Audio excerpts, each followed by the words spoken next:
برهانه التوحيد. أعوذ بالله من الشيطان الرجيم. بسم الله الرحمن الرحيم.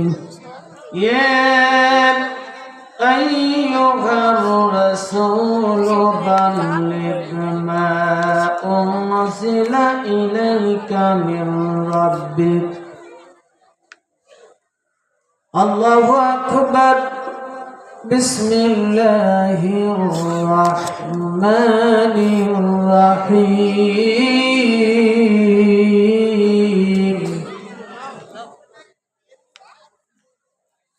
ما كان محمد أبا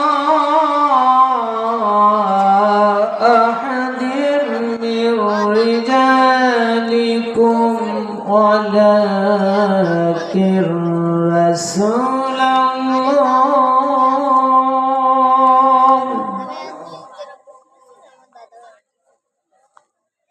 ولكن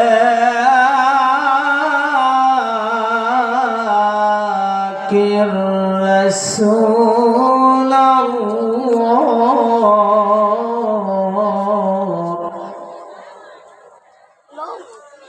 ولكن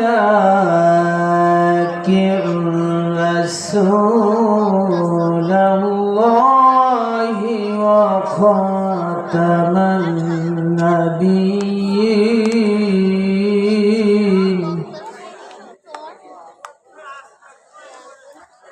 وكان الله بكل شيء عليما.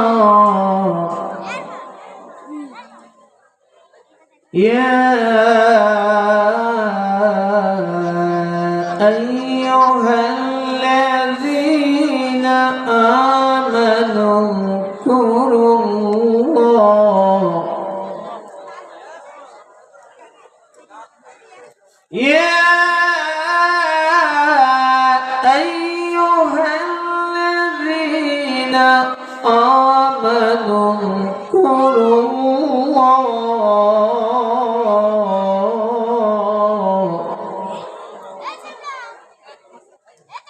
اذكروا الله ذكرا كثيرا وسبحوه بكرة وأصيلا.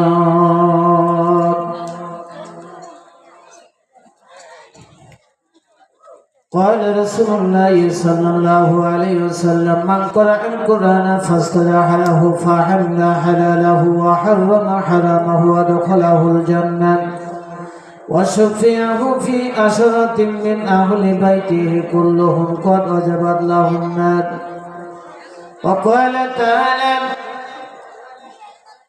في شان حبيبه ورسول الله صلى الله عليه وسلم: إن الله وملائكته يصلون على النبي. يا أيها الذين آمنوا صلوا عليه وسلموا تسليما.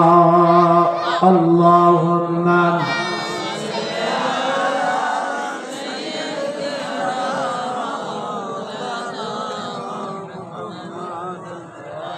وعلى آله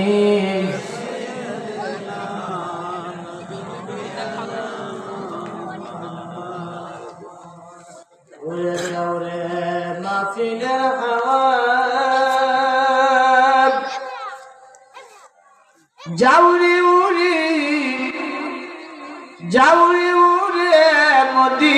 Medina মদের দরুদ পৌঁছে দিও নবীজির ফাকরাও যাই আল্লাহুম্মা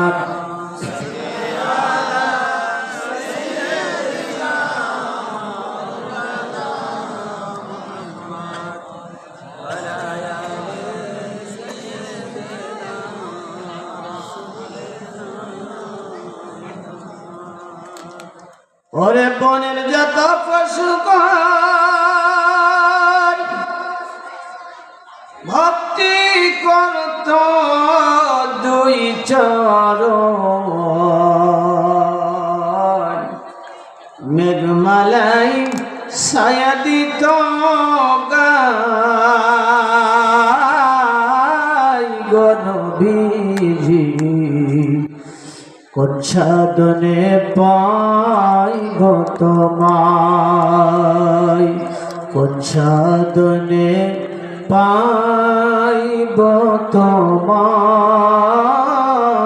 নবীজি কোন সাধনে পাইব তোমায় আল্লাহুম্মা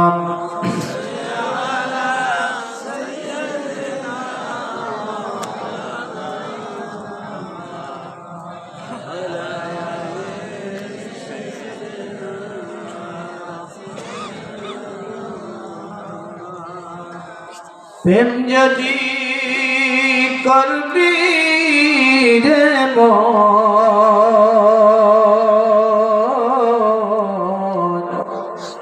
চল যাই মদিনা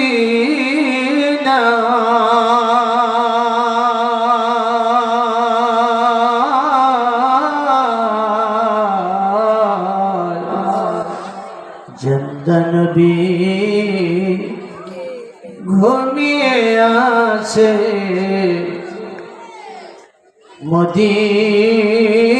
মদিনার ফাকরাও যাই আল্লাহুম্মা সাল্লি আলা সাইয়্যিদিনা মাওলানা মুহাম্মদ ওয়া আলা আলি সাইয়্যিদিনা মাওলানা মুহাম্মদ এ সঙ্গম বদওয়ালে মঞ্জুর দোয়া করনা जब उते नजत आइए दीदार अता करुणा दीदार अता करुणा मैं कब्र अंधेरी में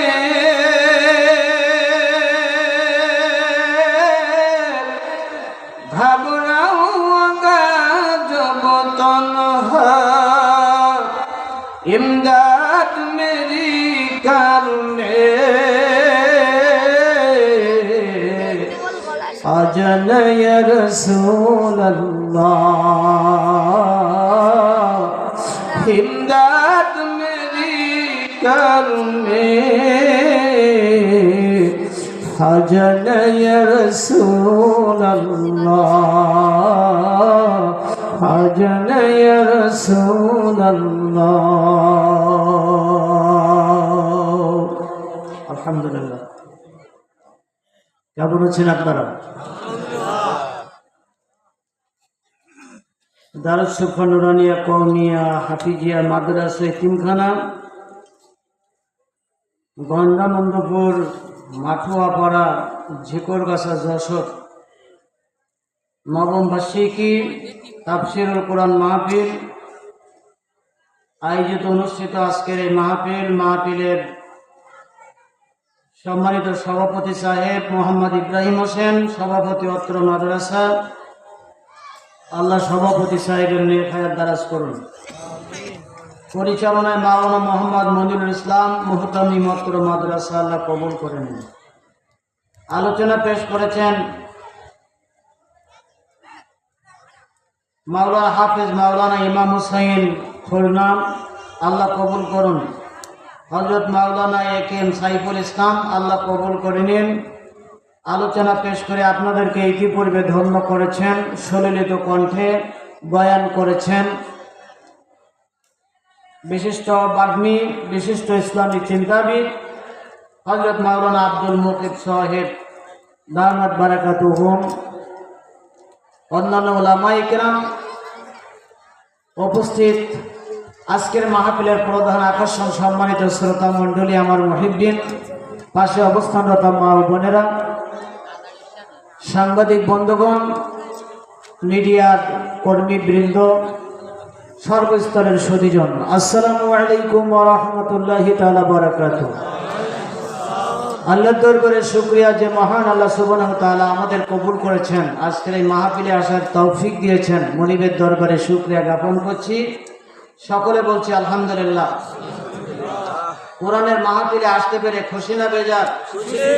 কম না বেশি? আওয়াজ নেই কেন? ঘুমাচ্ছেন নাকি আপনারা? জোরে বলেন, ঘুমাচ্ছেন? কোরআন শুনতে হলে, কোরআনের মাহফিল শুনে কোরআনের মাহফিলে এসে লাভবান হতে হলে কিছু নিয়ম আছে। নিয়মগুলি বলে দিয়েছেন কে? জোরে বলেন। এই দুনিয়ার ভিতরে দুইটা জায়গা সবচেয়ে বারাকা এবং রহমের জায়গা। তার ভিতরে একটা হচ্ছে মসজিদ। মসজিদ হচ্ছে রহমতের গোডাউন। গোডাউনে মাল কম থাকে না বেশি থাকে? কথা বলতে হবে। গোডাউনে মাল কি কম থাকে না বেশি থাকে? বেশি থাকে, অনেক বেশি। আর এটা তো দুনিয়ার গোডাউন, আর আল্লাহর গোডাউন হিসাব আছে? আল্লাহ বলতেছেন মসজিদটারে আমি আল্লাহ রহমতের গোডাউন বানাই দিয়েছি।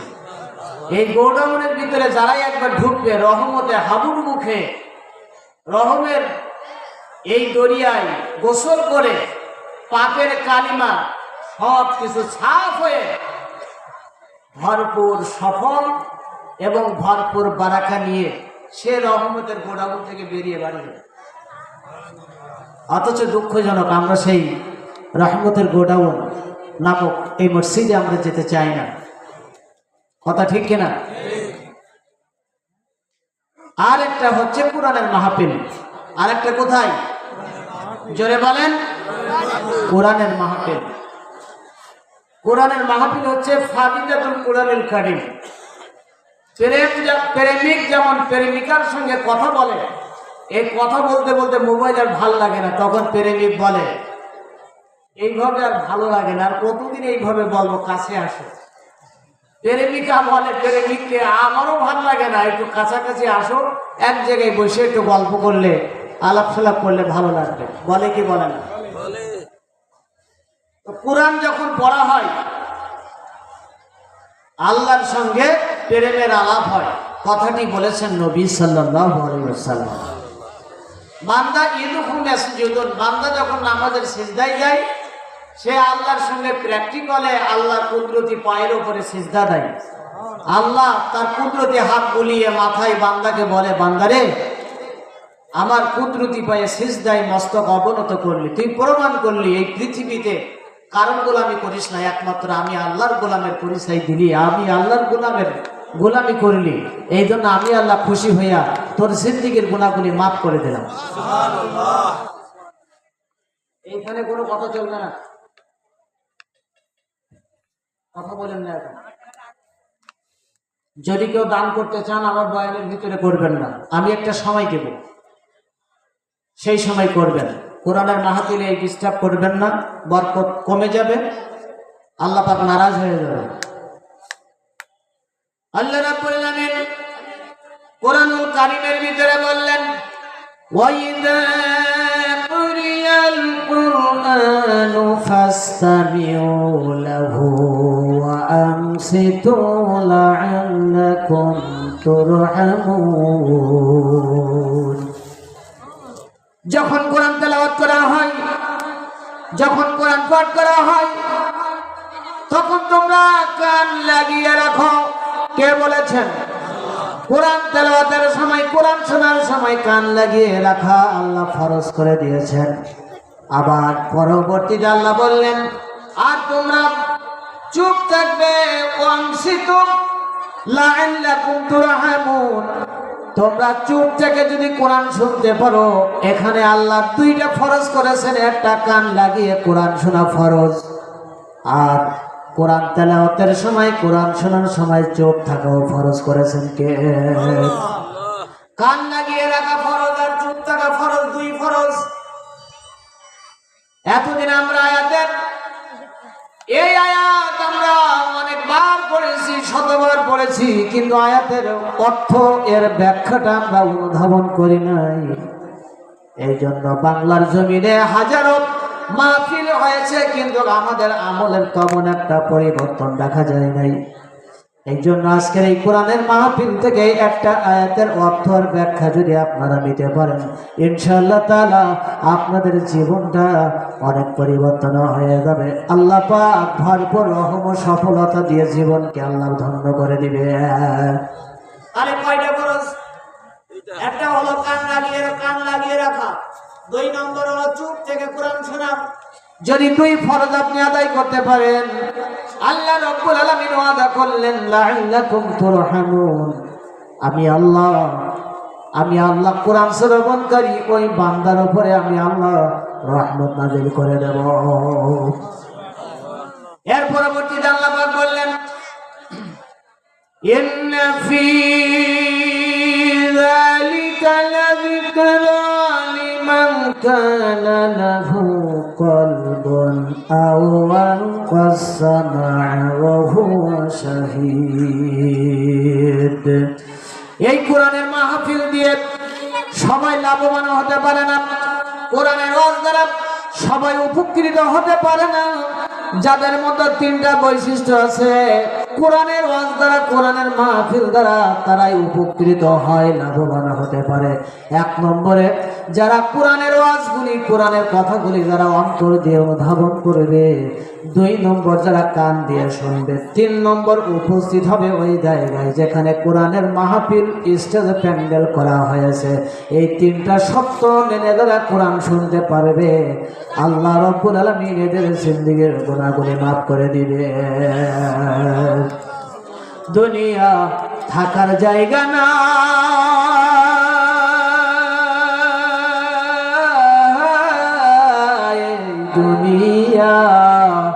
দুনিয়া থাকার জায়গা না, না ফেরার দেশে যাইবা একদিন ভেসে, না ফেরার দেশে যাইবা একদিন ভেসে, আর তো ফিরে আইবা না, দুনিয়া থাকার জায়গা না, দুনিয়া থাকার জায়গা না,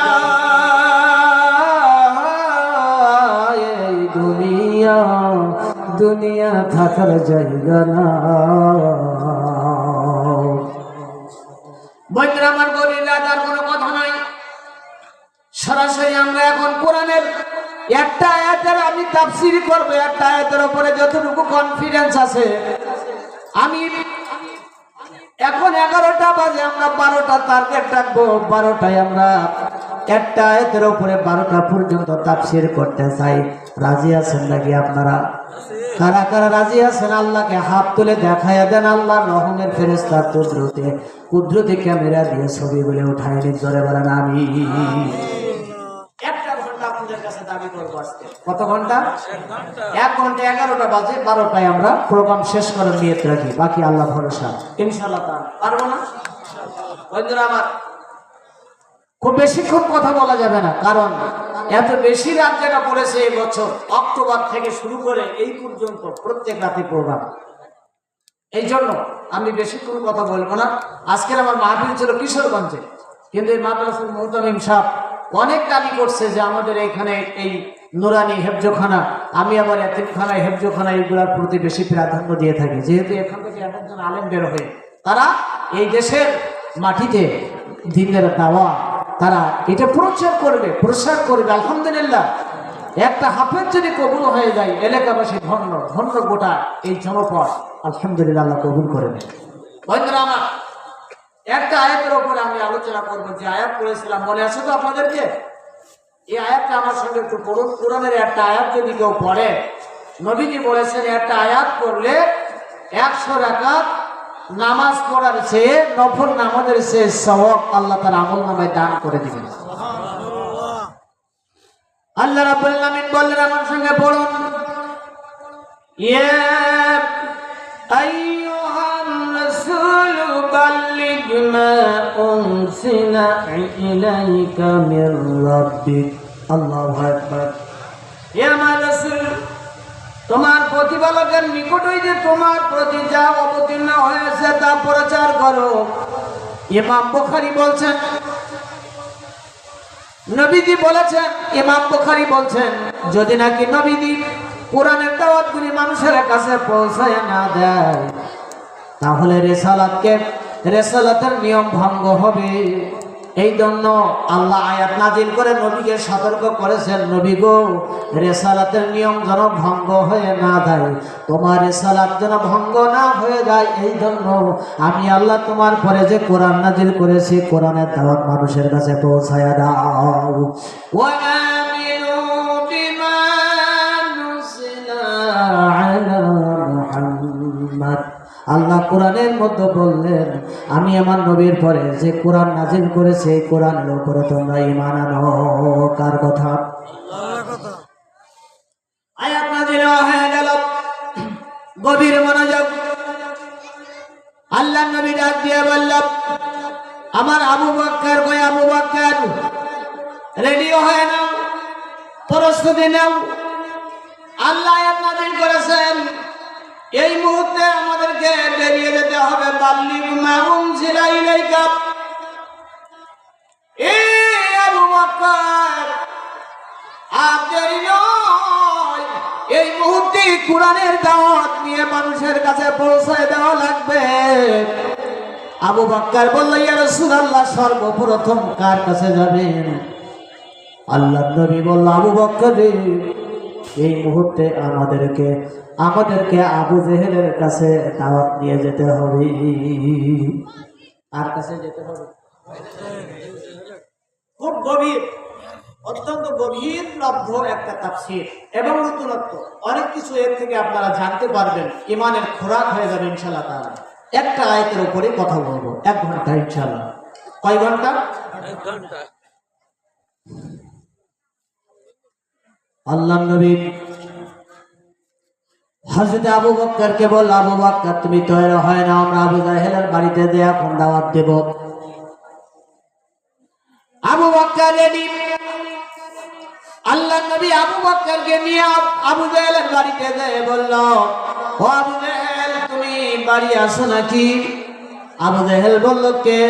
বলল, আমি মুহাম্মদ সাল্লাল্লাহু আলাইহি সাল্লাম। কেন এসেছো?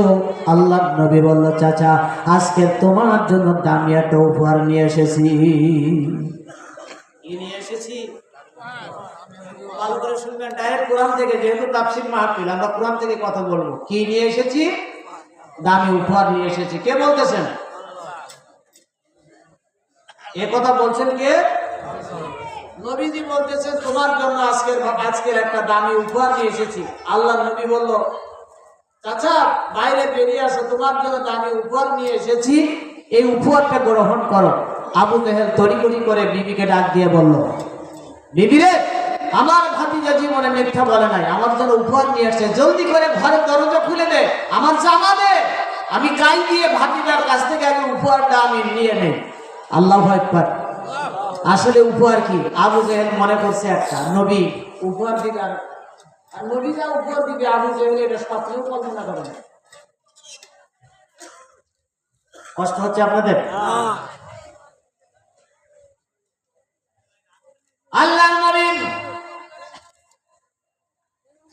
ডাক দিয়ে বললেন, চাচা, দেরি নয়, বাইরে বেরিয়ে এসো। ও চাচা, আমি তোমার ভাবিজা, তোমার জন্য উপহার নিয়ে এসেছি চাচা। আবু জাহেল বলল, বিবি রে, আমার ভাতিজা জীবনে মিথ্যা কথা বলে নাই, যদিও ধর্মীয় ব্যাপার সেবার নিয়ে ভাতিজার সঙ্গে আমাদের একটু মতবিরোধ আছে, শত্রুতা থাকতে পারে, তবে ভাতিজার যাই হোক তিনি জীবনে একটা মিথ্যা কথা বলেছেন, তামাম মক্কার জমিনে তার প্রমাণ নেই, কেউ বলতে পারবে না। সুতরাং আর দেরি করো না বিবিরে, আমার জামা দাও, ঘরের দরজা খুলে দাও। আমার ভাতিজা যখন আমার জন্য উপহার নিয়ে এসেছে, নিশ্চয়ই দামি উপহার দেবে। ভাতিজা বড় মনের মানুষ, রুচিসম্মত মানুষ, রুচিশীল একটা উপহার, দামি উপহার আমারে দিয়ে দেবে।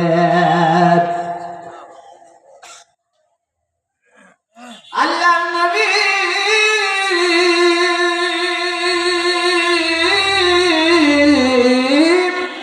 বিশ্বনবী তিনি চাচাকে বলল, চাচা জলদি করে আসো, উপহার যদি নিতে চাও জলদি করে বের হয়ে আসো। আবু জাহেল ধর ঘরের দরজা খুলে, তিনি জামা গায়ে দিয়ে দরজা খুলে বলল, ভাতিজারে দাও উপহার দাও। আবু জাহেল হাত পাতাইছে। আল্লাহ নবী বলল, চাচা উপহার হাতে দেওয়া যাবে না। আবু জাহেল জামার অস্থির, এরকম করে জামাটা আগায় দিয়ে বলল, তাহলে কি পকেটে দিবা? বলল, চাচা পকেটেও দেওয়া যাবে না, হাতেও দেওয়া যাবে না।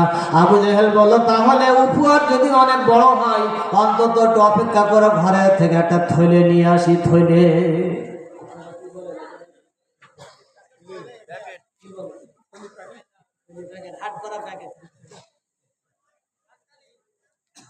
বন্ধুরা আমার, একটু মহব্বতে জিকির করেন, লা ইলাহা ইল্লাল্লাহ, লা ইলাহা ইল্লাল্লাহ, লা ইলাহা ইল্লাল্লাহ, মুহাম্মাদুর রাসূলুল্লাহ সাল্লাল্লাহু। চার রঙের মশলা দিয়া যে করেছে তোর গঠন, চার রঙের মশলা দিয়া আগুন পানি মাটি বাতাস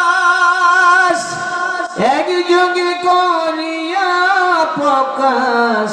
আগুন পানি মাটি বাতাস একযোগে করিয়া প্রকাশ। ওরে দেখিলি না তুই কইরা তালাশ, ওরে দেখলি না তুই কইরা তালাশ, কোন জায়গায় সেই মহাজন চার রঙের মশলা দিয়া। বন্ধুরা আমার, আবু জাহেল বন্ধুরা আমার বলল, ভাতিজা দাঁড়াও, ঘরের থেকে প্যাকেট নিয়ে আসতেছি, প্যাকেটে দিও। আল্লাহ নবী বলল, চাচা এই উপহার প্যাকেটে দেওয়া যাবে না, পকেটে দেওয়া যাবে না, হাতেও দেওয়া যাবে না। আবু জাহেল বলল, তাহলে কোথায় দিবা? এখানে কথা বলেন কেন? আপনি তো নিজেই তো চরম ক্ষতিগ্রস্ত হচ্ছেন, আর এইটা আপনি নিজেই তো নিজের ক্ষতিগ্রস্ত হচ্ছেন, আর আমাদেরকে ক্ষতির ভিতরে ফেলে দেওয়ার লাইন করছেন।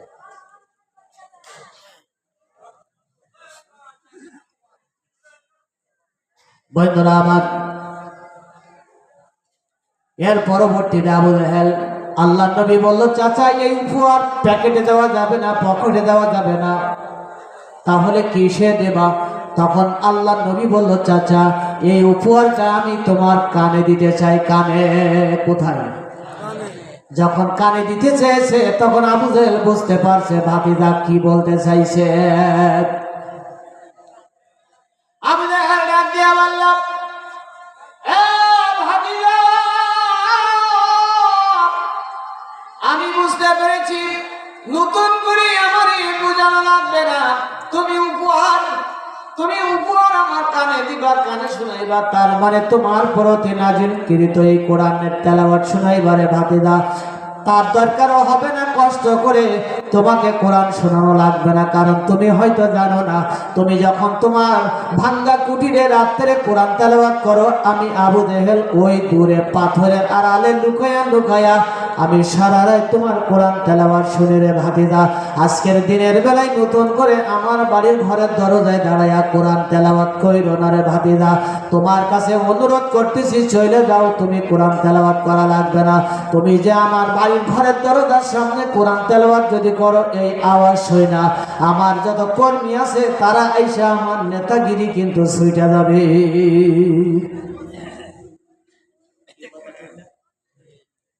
দরকার কি? রাতে তখন তেলাওয়াত করো, আমি আবু জাহেল তো আড়ালে লুকাইয়া লুকাইয়া সারা রাত তোমার তেলাওয়াত শুনি।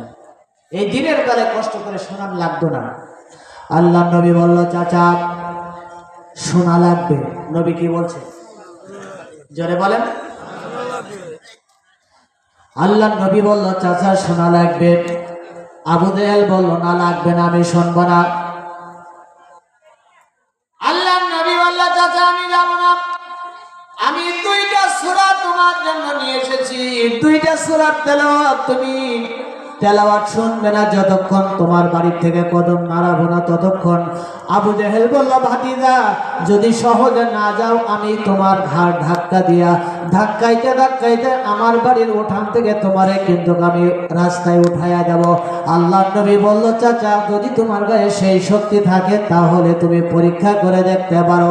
ইতিমধ্যে আল্লাহ নবী আল্লাহর দরবারে দরখাস্ত করে, আল্লাহ আজকের দুইটা সূরার তেলাওয়াত না শোনানো পর্যন্ত আবু জেহেলের বাড়ির থেকে কদম নাড়াবো না, এটা আমার সিদ্ধান্ত, বাকি সাহায্য তুমি করবে।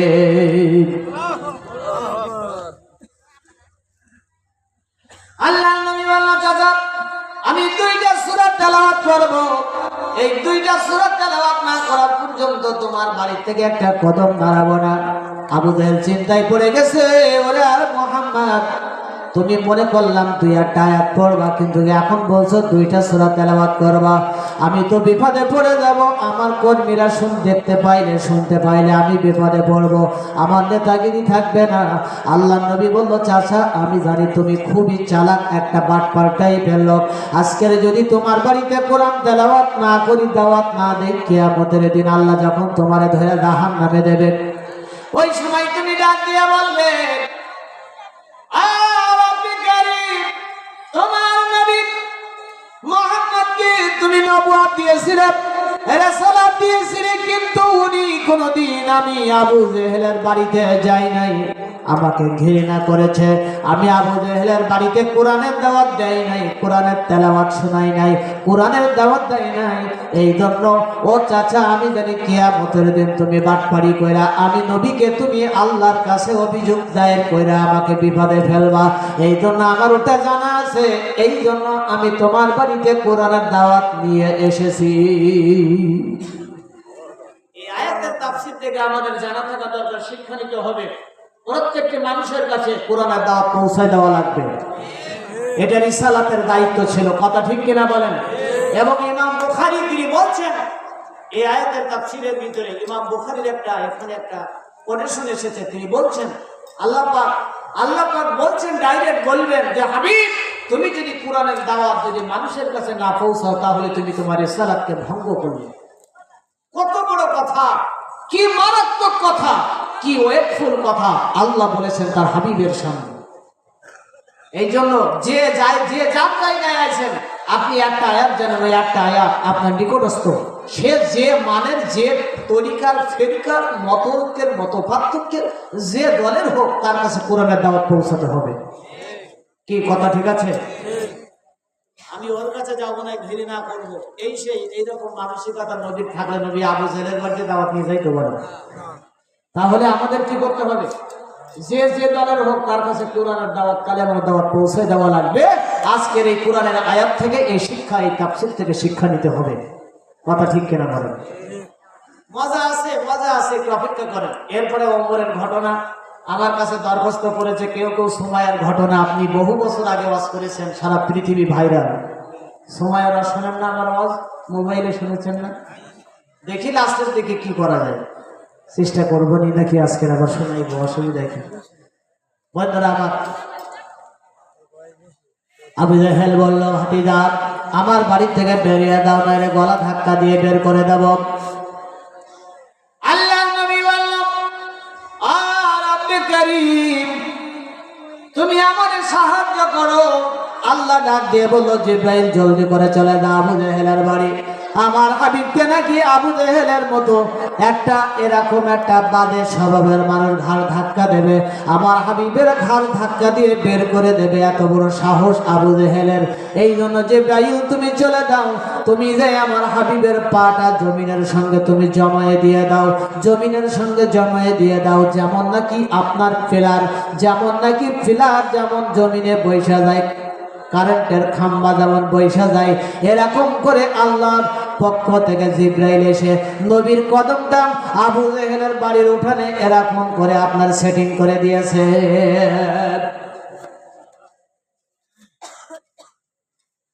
আল্লাহ নবী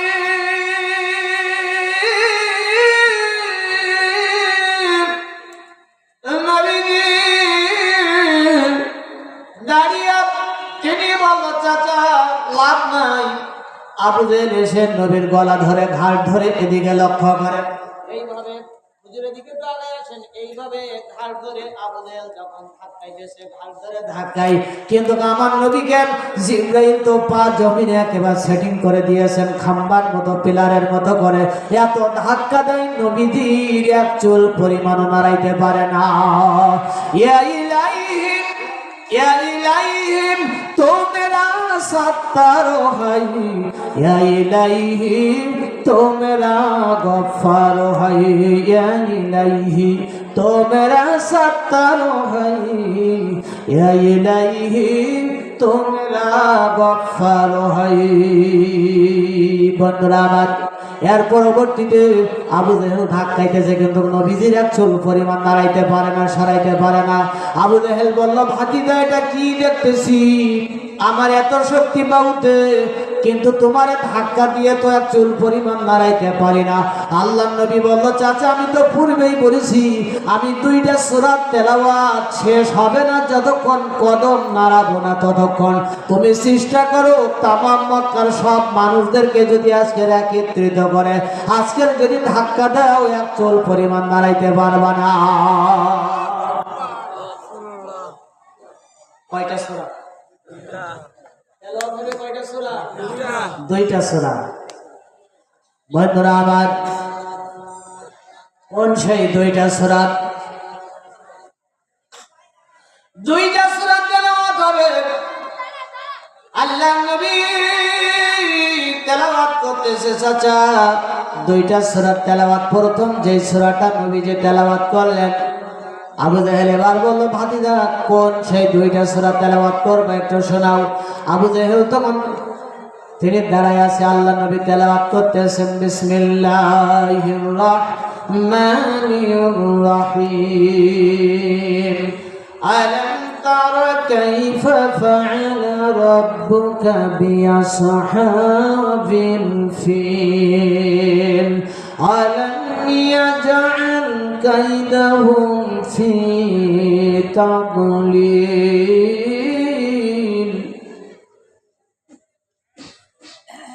বন্ধুরা আমার, আল্লাহ নবী যখন এই সূরা তেলাওয়াত করল,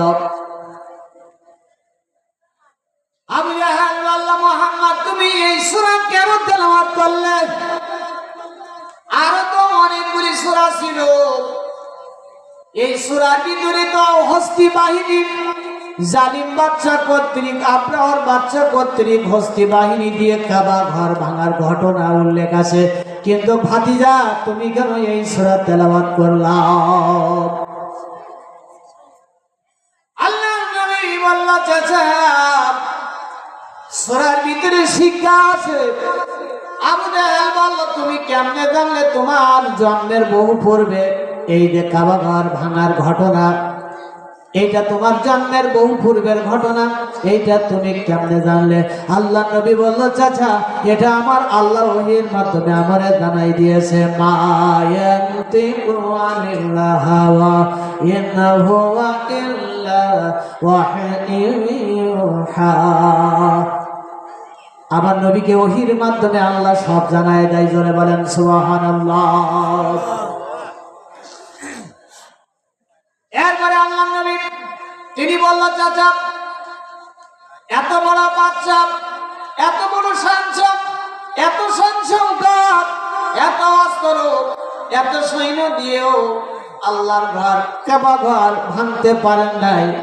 আল্লাহ ছোট্ট ছোট্ট পাখি দিয়ে ওই যে হস্তি বাহিনী কর্তৃক যতগুলি সৈন্য এসেছিল আর জালিমদেরকে আল্লাহ পরাস্ত করে এই জমিনে তাদেরকে সব শেষ করে দিল। আমার আল্লাহর এত পাওয়ার, আল্লাহর ক্ষমতার কথা মূলত সূরার ভিতরে এখানে উল্লেখ করা হয়েছে। এবার আবু জেহেল বলল, ঠিক আছে বুঝলাম, ভাতিজা তুমি আমার বাড়ি থেকে এবার চলে যাও। আল্লাহ নবী বলল, না না যাব না, আমি আর একটা সূরা তোমার সামনে তেলাওয়াত করব, তারপরে যাব। আবু জেহেল বলল, কোন সূরা? আল্লাহ নবী তখন তেলাওয়াত করতেছেন, বিসমিল্লাহির রাহমানির রাহিম,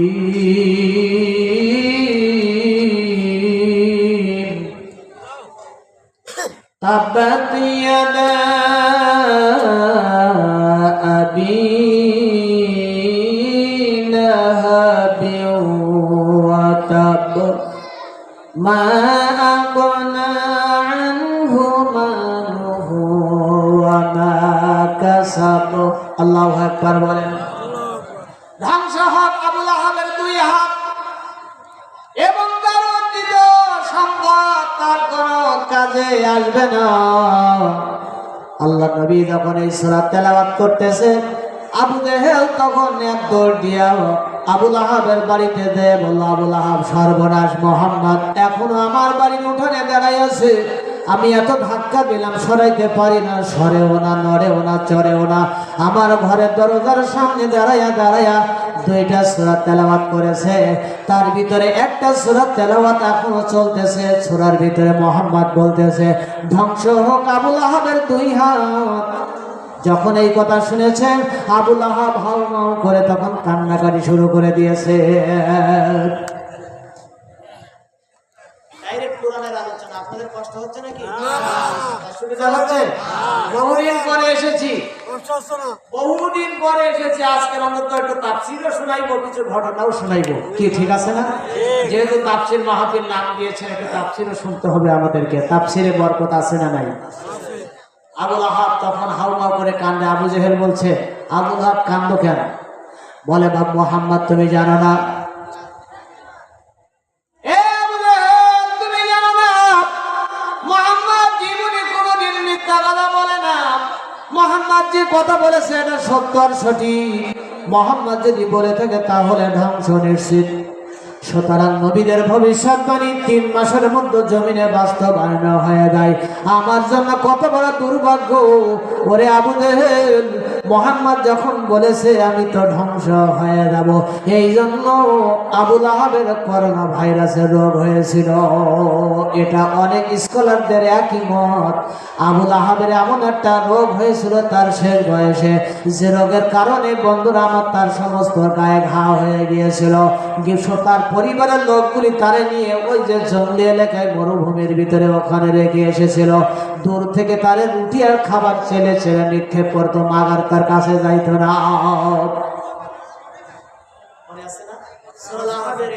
আপনারা পড়ে নেবেন।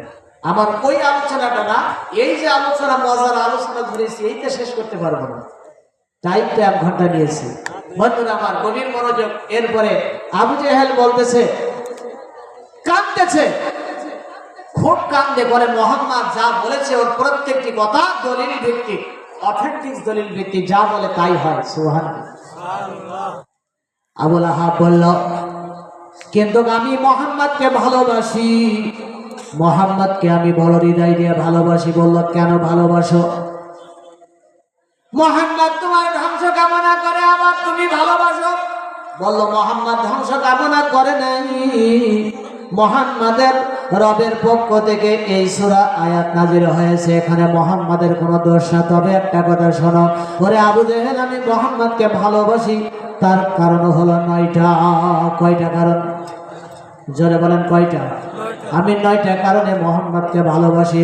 1 নম্বর কারণ হলো মোহাম্মদ জীবনে কোনোদিন মিথ্যা কথা বলে নাই।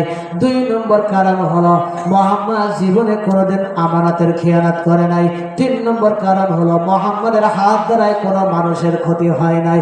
অথচ আমাদের মতো নেতাদের হাত দিয়ে এই সমাজের কত মানুষকে আমরা হত্যা করেছি, কত সম্পদ লুণ্ঠন করেছি, বিনা কারণে কত মানুষের উপরে আমরা চড়াও হয়ে মারধর করেছি। মোহাম্মদ জীবনে কোনো মানুষের গায়ে হাত করে আঘাত করে নাই। অসুবিধা হচ্ছে না তোমার? আমি মোহাম্মদকে ভালোবাসি কয় কারণে? সিরিয়াল, আপনারা সিরিয়ালটা মিলাই নিন। আবু লাহাব বলল, আবু জেহেল 4 নম্বরে আমি মোহাম্মদ মোহাম্মদকে ভালোবাসি। মোহাম্মদ জীবনে কোনদিন তিনি তো একটা মিথ্যা কথা বলে নাই। মোহাম্মদকে ভালোবাসি পঞ্চম কারণ হলো মোহাম্মদকে ভালোবাসি তার মতো এত সৌন্দর্য নুরানি চেহারার মানুষ মক্কা মদিনায় নেই। আমি আবুল আহাব বিশ্বাস করি তামাম পৃথিবীর মধ্যে মোহাম্মদের মতো এত সুদর্শন এত সুন্দর চেহারাবান যুবক আর জন্ম নেয়নি। আবু জেহেল আল্লাহ এ আবুল আহাব, তুমি যদি মোহাম্মদকে এত ভালোবাসো তাহলে মোহাম্মদকে তুমি কেন তাকে হত্যার জন্য এত ষড়যন্ত্র করো? এত লোকজন নিয়ে তুমি গভীর রাতে মোহাম্মদকে হত্যার জন্য এত ষড়যন্ত্র পরিকল্পনা করো। আবুল আহাব বলল, আবু জেহেল রে, মোহাম্মদকে ভালোবাসি তার চেহারা, তার আদর্শ, তার সত্যবাদিতা, তার সুন্দর আদর্শ চরিত্রের কারণে, আর মোহাম্মদের বিরোধিতা করি, হত্যার ষড়যন্ত্র করে আমাদের মতো নেতাদের ক্ষমতার চেয়ার ধরে রাখার জন্য, ক্ষমতার চেয়ার এইটা দীর্ঘস্থায়িত্ব করার জন্য মোহাম্মদকে হত্যার পরিকল্পনা করি।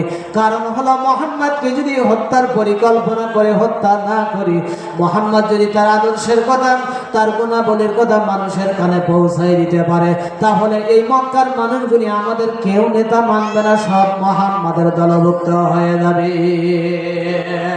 কৌনাইনে মুক্তার খুদা তুমকো বানাইয়া, कौनाइने मुख्तार खुदा तुमको बनाया, उम्मत के निगाहबान खुदा तुमको बनाया, उम्मत के निगाहबान खुदा तुमको बनाया। मौलाए मेरा आके मेरा, मौलाए मेरा आके मेरा, मौलाए मेरा आके मेरा, रहमत के नबी है, ताजदार मदीना है तुम्हारा भी है, ताजदार मदीना है तुम्हारा भी है। अल्लाहु अकबर। बंदरा আমার আল্লাহর নবী এবার বলল, আল্লাহর নবী এবার তেলাওয়াত করে ওইখান থেকে চলে আসলো। আবুল আহাব আর আবু জেহেল যুক্তি করলো, মুহাম্মাদের এই ভালো গুণের কথাগুলি, আদর্শের কথা মানুষের কাছে যদি পৌঁছায় যায়, আমরা বেকার হয়ে যাব, আমাদের ক্ষমতা থাকবে না, ক্ষমতা তো থাকবে না। কারণ আমাদের দ্বারা এই সমাজ জনপদের মানুষ যে কতটা লাঞ্ছিত, কতটা ক্ষতিগ্রস্ত, কতটা তারা অপমানিত হয়েছে, কত মানুষকে আমরা নির্বিচারে হত্যা করেছি, তাদের গুম করেছি, খুন করেছি। এইটা যদি মুহাম্মদ আত্মপ্রকাশ করে দেয়, তাহলে আমাদের দলের কোন লোক থাকবে না, আমরাও বাঁচতে পারবো না। ধরে বলেন ঠিক কিনা? এখন কি করা যায়? আবু জেহেল আবুল আহাব ওইখান থেকে প্রতিজ্ঞাবদ্ধ হইল, ওইখান থেকে তারা সিদ্ধান্ত নিল, আমরা কেউ বাড়ি যাব না, মুহাম্মদকে হত্যা না করা পর্যন্ত বাড়ি যাব না, এইখান থেকে চলো। ওই সময় মক্কার সবচেয়ে বড় বীর পালোহান, তার নাম ছিল রুকাইনা। রুকাইনার বাড়িতে যে রুকাইনার সঙ্গে কন্ট্যাক্ট করলো, রুকাইনা রে, জীবনে তুমি শত শত মানুষ হত্যা করেছো, মানুষকে ধইরা আসার মারছো, জমিনে মরে গেছে। মুহাম্মদ নামের একটা যুবক আমাদের ক্ষমতা চেয়ার নিয়ে টান পারাপারি করে এই মুহাম্মদকে দুনিয়া থেকে বিদায় করতে হবে, বিনিময়ে তোমাকে 100 লাল উট দেব, টাকা পয়সা স্বর্ণ মুদ্রা যা চাও তাই দিব।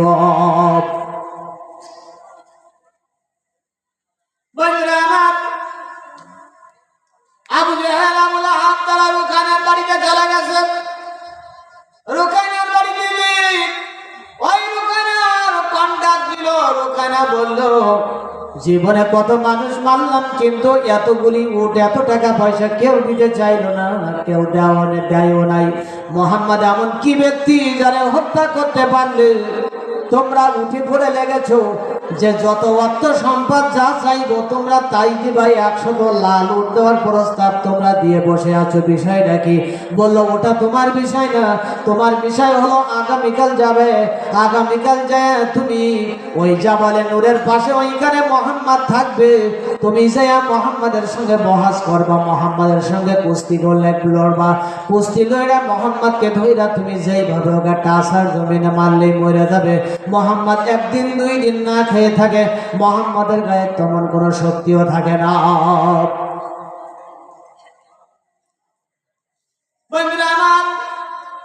জেহেল আবু লাহাব চলে আসলো। রুকাইনা তিনি এই চুক্তি দিয়ে তিনি যখন স্বাক্ষর করলো, স্বাক্ষর করার পরে রুকাইনা তার বিবি দুইজন ঘুমায় আছে। ঘুমায়ে থাকার পরে কিছুক্ষণের মুহূর্তে রুকাইনার স্ত্রী স্বপ্ন দেখতেছে যে আল্লাহর নবী যাকে আগামীকাল রুকাইনা যারে হত্যা করবে তিনি হলো আর কেউ না, তিনি হলো আখিরি জামানার নবী, মক্কার নবী মুহাম্মদুর রাসূলুল্লাহ সাল্লাল্লাহু আলাইহি সাল্লাম, যে নবীর মাথা মোবারকটা আসমান বরাবর উঠে গেছে আর জমিনের নিচ বরাবর একেবারে চলে গেছে। রুকাইনার বিবি বলল, এমন মানুষ জীবনে দেখি নাই। এরপরে আমার নবীর পাশে একজন ব্যক্তি দাঁড়ায় আছে, দাঁতগুলি 2 হাত লম্বা। কয় হাত? কথা বলা লাগবে মুসলমান। আমার দিনী ভাইরা কথা বলবেন। একটা আয়াতের তাফসীরের আলোচনা ডাইরেক্ট, এটা তাফসীরের আলোচনা, কোরআনের আলোচনা শুনাইতেছি আপনাদেরকে। রুকাইনার বিবি স্বপ্ন দেখতেছেন নবীর পাশে যিনি দাঁড়িয়ে আছে ওর দাঁতগুলি 2 হাত লম্বা লম্বা। 2 হাত লম্বা, 2 হাত লম্বা দাঁত যদি কেউ দেখে তাহলে তার কি? আর কলিজায় পানি থাকবে না, কলিজা শুকায় যাবে না। বন্ধুরা গেছেও তাই। এখন এই ব্যক্তিকে রুকাইনার স্ত্রী স্বপ্নের ভিতরে জিজ্ঞাসা করছে, তুমি কে গো? তোমার 2 হাত লম্বা লম্বা দাঁত, এইরকম তো দাঁত জীবনে কারণ দেখি নাই। বলল, এই মহিলা, আমার নাম হযরত আলী। তোর স্বামী রুকাইনাকে বলবি আবু জেহেল আবু লাহাবের কাছে কন্ট্যাক্ট নিয়েছে, চুক্তিনামায় সই করছে। কালকে মুহাম্মদ সাল্লাল্লাহু আলাইহি সাল্লাম আমাদের নবী, আমাদের কলিজা, আমাদের নবীকে নাকি হত্যা করতে আসবে। তোর স্বামীরে নিষেধ করবি, নাইলে আসবে তো মরবে। আমি আলী তোর স্বামীরে দেখছস তো, আমি আলী তোর স্বামীরে চিবিয়ে একেবারে খাইয়া পানি করে ফেলবো। এখন উনি স্বপ্নের ঘরে কাঁপতে কাঁপতে চিৎকার দিয়ে উঠেছে। রুকাইনা বলতেছে, বিবি কি হলো তোমার? বলে, আজীব স্বপ্ন দেখেছি। আচ্ছা সত্য কথা বলবা, তুমি কি কালকের মক্কায় যাবে? বলে, তুমি এটা কি করে জানলে কোথায় যাবো? বললো, মুহাম্মাদের সঙ্গে তোমার কালকের কোনো কুস্তির কোনো ইয়ে আছে, চুক্তি আছে? আবু জেহেল আবু লাহাবের কাছ থেকে তুমি চুক্তি করেছো? বললো, করেছি। যে তোমার এইসব বললো কে? বলে, যে বলেছে সেটা পরে আসতেছি। একটাই কথা, তুমি কালকের যাবে না, মুহাম্মদকে তুমি মারতে পারবে না, ওই কুস্তিকে লড়তে যাবে না। তামাম মক্কার সম্পদ সব যদি আবু জেহেল তোমারে দিয়ে দাও, তাও বাড়ি থেকে তোমার আমি বাইরে হতে দিব না। তরবারি নিয়া, এই কথা বলে রুকাইনার স্ত্রী তরবারি নিয়া ওই হেরে রাখতেছে, গোপন করতেছে। বলে, এই দেখো তরবারি আমি দিব না। আপনাদের কষ্ট হচ্ছে না তো? একটু মহব্বতে জিকির করেন, লা ইলাহা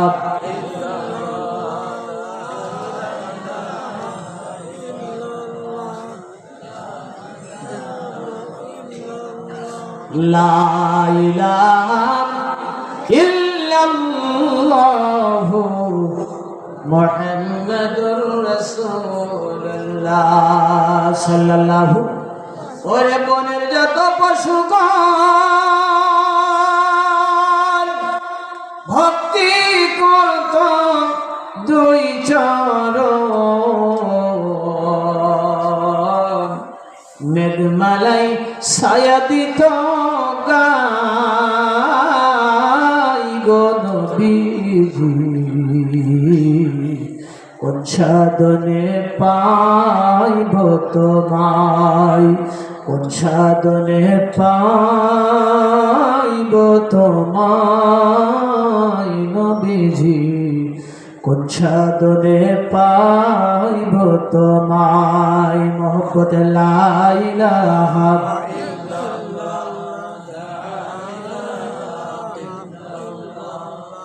লা ইলাহা ইল্লাল্লাহু মুহাম্মাদুর রাসূলুল্লাহ সাল্লাল্লাহু। বন্ধুরা আমার, এবার রুকাইনার স্ত্রী বলল, স্বামী রে, এই তরবারি ইতিপূর্বে আমি নিজেই ধার দিয়েছি, তুমি আমার জানা মতে শতাধিক মানুষদেরকে তুমি হত্যা করেছ। আজকের আমি তোমারে নিষেধ করতেছি, তরবারি আমি দেব না তোমারে। মক্কায় যাইতে, মক্কায় ওই কুস্তিগিরি কুস্তি লড়তে তোমারে যাইতে দেব না।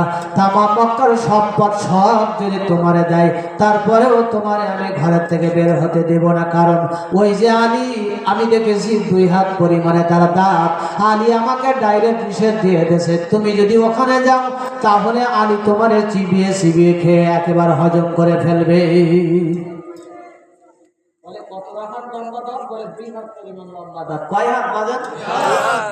এখন এইটার আবার একটা আসতে পারে যে 2 হাত লম্বা। আমি আপনার একটা হাদিস শুনি, খন্দকের যুদ্ধের পর ঘটনা শুনেছেন আপনারা?